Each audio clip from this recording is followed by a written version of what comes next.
Günlərdə sosial şəbəkələrdə geniş yayılıb. Bakıda və regionlarda müxtəlif məktəblərin ətrafında təhlükəli adamların müşahidə edilməsinə dair iddialar artıb. Səs yazılarından belə başa düşülür ki, uşaqları uğurlayan cinayətkar qrup formalaşıb.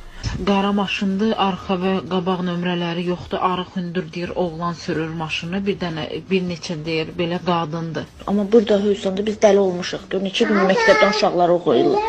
Birini ölü tapıblar, uşağın orqanları yoxdur. Birini nə bilim qapının ağzına gətirib qoyublar. Qara maşın da deyir, bir dənə də hündür oğlandır. Oğurlayır, ananın qabağından 2-3 metr uşaqla arası olur. Ananın qabağında oğurlayır, aparır.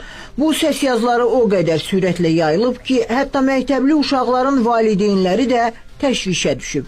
Başı bağlı şəxsin üzünün görünmədiyi videoda paylaşılaraq, bu şəxsin əslində kişi olduğu və uşaqları uğurladığı iddia edilir. Elə uşaqları tək buraxmaya bayra.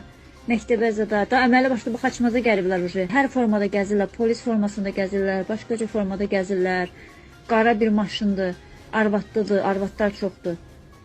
Quban kəndində bir uşağı məktəbdən oğurlayıb aparıblar qız uşağını. İddiaların nə qədər həqiqi olduğunu öyrənmək üçün Daxili İşlər Nazirliyinə müraciət etdik. Nazirlikdən bildirildi ki, yayılan səs yazıları ilə bağlı araşdırma aparılıb. Uşaq uğurluğu ilə bağlı sosial şəbəkələrdə yayılan iddialar əsassızdır. Həqiqəti əks etdirmir. Uşaq uğurluğu ilə bağlı polis orqanlarına hər hansısa məlumat daxil olmayıb.